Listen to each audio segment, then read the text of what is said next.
Now, when most drivers use the Lyft driver app, what do? They pull it up, hit go, do a bunch of rides, sign out. That's pretty much it, right? Makes sense. However, what a lot of drivers don't know is there are a ton of amazing features and tricks in the Lyft driver app that can help you make more money and make your driving experience a lot better. So in this video, I'm going to talk about 10 hacks in the Lyft driver app you probably didn't know. Number 1, hiding earnings. Now I'm going to be honest, some of these might be more useful to you than others, depends upon the person. This is a cool kind of more mental trick, if I'd call it that. So if I click my earnings at the top, I can see this. I've not driven this week, so I'm still at 0. But I see an I at the upper right. If I click that I, you can see, boom, earnings are hidden. Now I can still see my earnings on this page, but when I close out, you can see it's just a $sign at the top. This way, let's say you want to drive, and you just want to drive as much as you can, and have it be like a secret, I guess, at the end or something like that. You can do this. You keep driving. You don't see any of your earnings. But then once I click that $sign, boom, I can see the exact amount I've made thus far. Number 2, recent wait time data. This is one not a lot of drivers know about because you can look at the exact analytics of the rides in the past hour in a given location. So if I go to the preferences icon below, then click wait times below. A lot of drivers know about this initially. It's going to zoom out, and I'm going to see, based off the colors, the best times to drive based off how long it's going to take to get a ride. So you can see green kind of at the top is kind of the best, right? You're going to wait the least. Yellow or orange meaning, it's going to take you a little bit. Red meaning, bit bad, right? Now, if I zoom in, you can see it's actually not a good time to drive right now. At least at the time of this video. If I zoom in, you can see, 2 to 7 minutes, 2 to 10, 3 to 9. So a bit of a spread. Kind of annoying, right? If I zoom up, let's say to a red, 5 to 11, 4 to 17, right? If I go over, let's say, go to like downtown area, 5 to 14, 4 to 13, right? So I can see all of this. However, what a lot of drivers don't know is you can actually click on the individual square to see more data. So take that random 1 to 5 minute in that one little pocket, I can click this and boom, down at the bottom, based off the last 25 rides. Over the last hour, drivers waited between 1 and 5 minutes for a ride request in this area. I find this is really useful because if I scroll around, I can see a lot of stuff, right? Especially if I zoom in, really quickly looking at the numbers. To me, this quick number is the most important thing, I will say that. But let's say if I'm like, the Griffith Observatory, it's a very touristy spot in LA in case you're coming here. A lot of people go there, that, like the Walk of Fame, that kind of stuff. But let's say I'm like, it looks like it's kind of popular, but how many rides have actually happened recently? Boom, I click this. All right, based on the last 55 rides over the last hour, 4 to 8 minutes, okay, maybe I should go there, maybe should not. Number 3, having the app flash for a new ride. This is a useful feature of, let's say you're driving, especially during the daytime, and you don't want to miss a ride by accident. What you can do is go to your settings, and I'm going to go down here. I'm then going to go to account, and then settings. Then I'm going to go to accessibility. Once I click that, I can see flash for new rides at the bottom. And as you can see, if I turn this on, we'll flash the screen when you get a new ride request to help grab your attention. This can be very useful, like I said, especially during the day. I know this is in the accessibility section of the app, but I feel like this is kind of useful. Let's say you're driving and it's bright out and you kind of have your phone maybe not fully in front of you, but kind of down here, and you don't want to miss a ride by accident. The app will flash, as it says, any single time a new ride pops up. That way, you don't miss it. Number 4, having Google Maps stay within the app.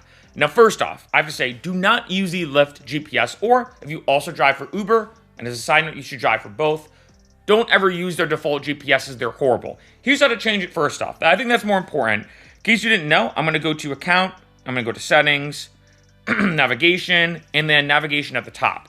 Now, I have a couple different options. I have Lyft. Don't do Lyft. I know it says recommended. No. Then you have Google Maps opens in the Lyft app. Google Maps launches in a separate app, and then Waze. I don't have Waze installed. I prefer Google Maps. I think it's the GOAT of GPSs.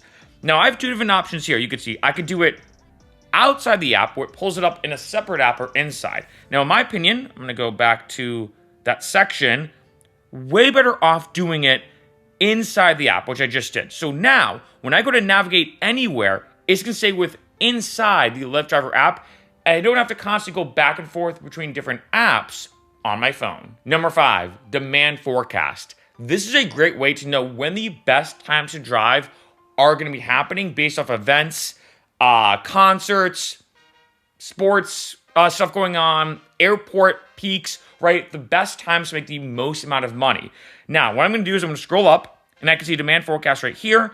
I'm going to scroll down, and I'm going to just click any one of these dates. Doesn't really matter. Now, this is going to pull up the weekly planner. So what I can do is quickly hit each day, right? I'm going to actually wait a second and let it load. And as you can imagine, the higher that bar is, the better of a time to drive. So for example, Friday at 6 a.m. seems like it's a good time to drive for whatever reason, right? And when I do this, I can quickly see a bunch of different pieces of data and analytics about good times to drive. As you can imagine, it looks like Saturday, makes sense, is going to be, seems like a bigger peak to drive than, for example, Friday night. So this is a good way to kind of plan out your times, because remember, it's not just about driving during the peak hours, morning and evening commutes, Friday and Saturday nights. If there's an event going on, let's say, see if we can find one, on a random, Friday night, on a Wednesday night, typically not a peak hour, that may be a good time to drive. So if I see I don't really see actually too many events. Oh, there's an event right here, which leads me into the next point, event data. This is very useful. So when I scroll through here, like I just showed you, I can see different things going on. I can see, high demand predicted, whether it's an airport arrival or an event, whether it's a concert, sports game, a conference, etc. So if I go, let's say, to here, I don't know, I'm scrolling around, I have an event at the Kia Forum. Now, I can click this actually.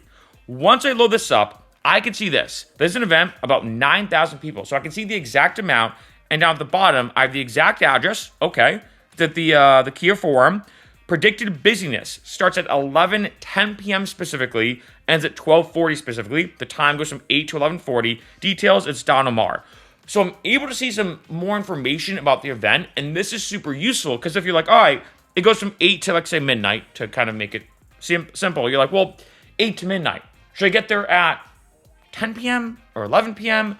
When are people going to start leaving? I don't know. And you can see right here that the predicted busyness starts at 11:10. So I might, like, say, leave my house at 11 p.m., turn on the app, and then start driving there. And this is a good way to start kind of predicting your routes and when you're going to drive. It makes it a lot better. In addition to that feature is airport data. Now, if you're in a city where you're like, Mark, trust me, the airport rides pay a lot. I've noticed it's a very polarizing perspective depending upon the city. Like when I talk to Denver, Colorado drivers, most of them hate the airport. The reason why, in case you didn't know, the Denver airport's like, I don't know, a half an hour to 45 minutes, depending on traffic, half an hour to 45 minutes away from the main city.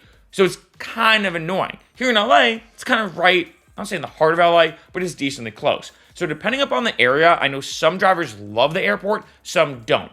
If you love doing airport rides and they make you a lot of money, this is your feature. I'm going to go to airport arrivals. Now, in LA, we have both Burbank and LAX. We have two different airports. LAX is the main one, though. So I'm going to go to, let's say, Wednesday, 8 p.m. to 10 p.m. Now, I can see airport arrivals. I can click this. And what this is going to do is show me exactly how many people are flying in and the peaks. You can see they're highlighted. 8 and 9 p.m., we have about 9,800 passengers at 8 p.m. and 8,600 passengers at 9 p.m. Then it kind of tapers off. So if I want to really bank in those airport rides, I know maybe get there around 7:45, looks like, drive for a couple hours, and then finish off. Because I know a lot of drivers who, let's say, love airport rides, get there whenever they want. It's kind of like a roll of the dice. You're like, maybe I'll get a good ride, maybe I won't, maybe it will be busy, maybe it won't. I can see this right here. In addition, to go even more in depth, this is more, I think, just kind of interesting. I can like also right up here, the 198 flights, it looks like. Boom. I now see all of the flights that I have and how many passengers are on each flight and when that flight arrives. So this is kind of cool too, right? I can see all this kind of data. Granted, to be honest, I feel like this is more interesting. I think if anything, the biggest thing for me is to see this little window, so 8 to 9, because if I kind of, scroll through this, I can't see it here, but it is more interesting to me. Like, let's say Thursday. Okay, so we have 19.7K, looks like. Boom. So even though it says when I back out on the right, 8 to 10 p.m., I'm like, okay, so 8 to 10 p.m., the best time to drive to the airport. But if I really want to get those busy surges where there's tons of people ordering Ubers and Lyfts. And I go here, I can see, okay, actually it's not really 8 p.m. It's actually 9 p.m. At 9 p.m., there's about 10.4K passengers. That's going to be a great time to drive. Number 8, manually selecting rides and ride switching. So if I go back to my preferences at the bottom, I'm going to see ride preferences. Now, first off, little cool pro tip. I've already talked about this in other videos, but just to show you as like a sub hack, so to speak, if I go to ride types, I could turn off all in terms of Lyft and shared and go to just Lyft. Now, granted, Lyft share doesn't really exist anymore, but just in case it comes back, I always have this on all ride types except shared.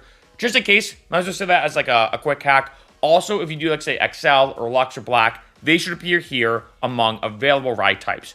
Just want to show you that. I think most drivers know about this, but in case you didn't, just want to show you it. However, what I can do, going back to the preferences, is go to queued rides.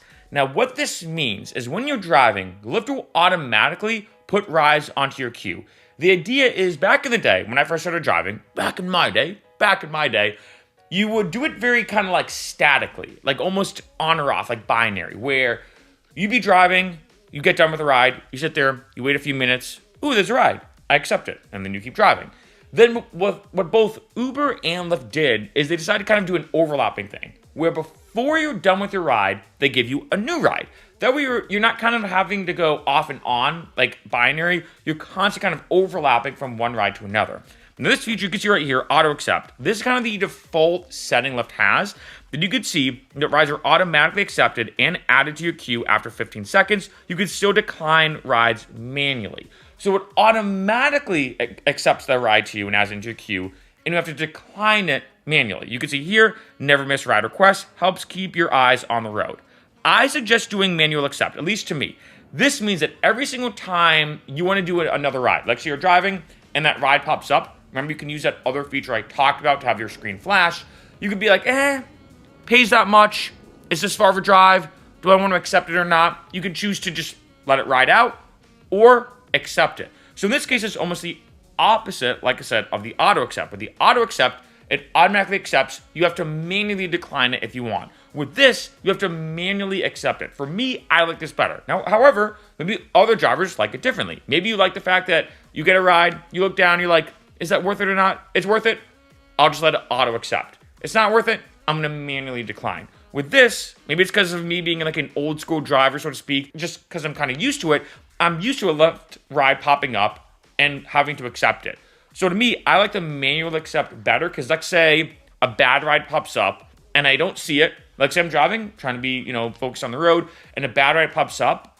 I'd rather be able to be like, okay, I don't have to worry about canceling it, rather than not seeing it. It goes on my queue and I'm like, great. Now I kind of like have to do the ride, so to speak, unless I manually cancel or whatever. Another thing is ride switching. You can choose when it comes to queued rides, having it be on auto or manual. I think that depends upon the driver. Definitely turn ride switching off, and that is this. Driving to pick a passenger up, you may be switched automatically to a different ride. Let's say you get a really good ride, and you're like, oh, this is a good one, and you're driving. What this will do, if it's turned on, is it will automatically reroute you. Let's say the person cancels or something happens, and this happens a lot with Lyft. Let's say they find a driver that's closer, and they decide to switch you for no reason. It's kind of annoying that you're like, oh, I was supposed to get this great ride. Now I'm going to pick this other person up, and it's actually not that good of a ride, right? With having this off, what that means is that it will never kind of automatically switch you to a different ride. I suggest having this off, right? These kind of go hand in hand with doing it more manually than automatically for your next ride. Number 9, speeding audio alert. Personally, this is up to you if you want to do this or not.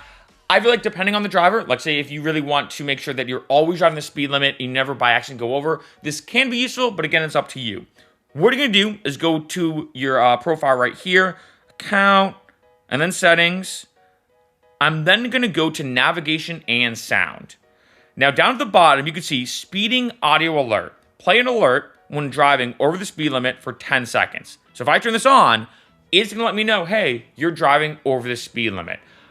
I'm going to be honest, I feel like for most drivers, there is something to be said about, let's say, going with the flow of traffic, and sometimes that is safer, as opposed to, let's say, if you're on the highway and it's 60 miles an hour, and you have to be strict at like 55 or 58. But let's say if you do want to have this just in case, I know some drivers are like, hey, I never speed when I'm driving for Lyft, as safe as possible. It's a huge rule of mine. You can turn this on. The only thing I don't like is it plays on the audio, meaning that if, let's say, you have a passenger with you, I feel like even if I know the driver might be going 5 above the speed limit, I feel like if I was in a Lyft and I heard, alert, you're driving above the speed limit, you're driving above the speed limit, I'd be a little kind of freaked out as a passenger, being like, although I know they're probably doing about 5 or 10 above the speed limit on the highway and going with the flow of traffic, that would still jar me, being like, whoa, whoa, whoa, whoa, you know?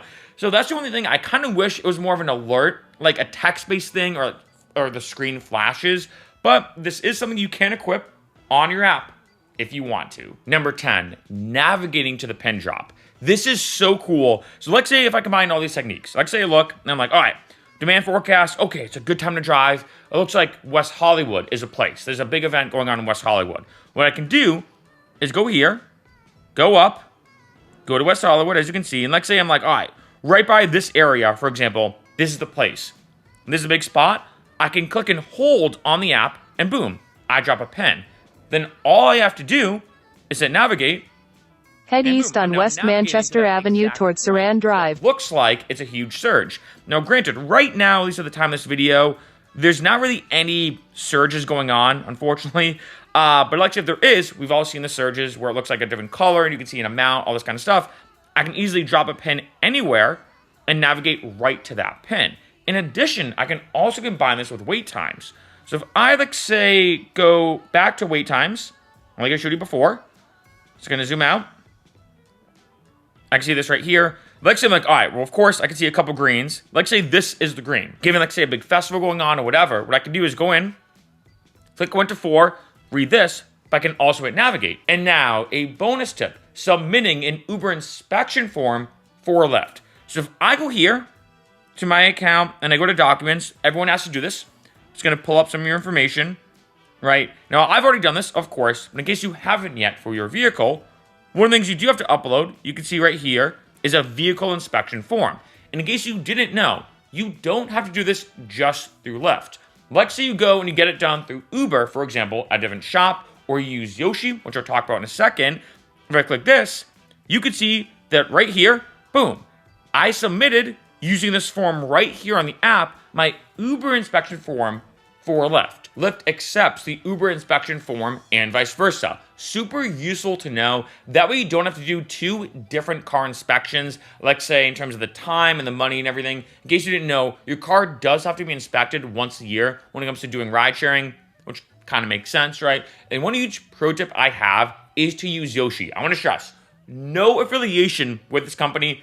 And I'm not talking about Yoshi from Mario. I'm talking about Yoshi, the mobile rideshare inspection service. Kind of like another cool hack, might as well as like a second bonus pro tip. What they do is they come right to your house and inspect your car right there. In case you saw, or maybe you may have missed it, I did it kind of quick.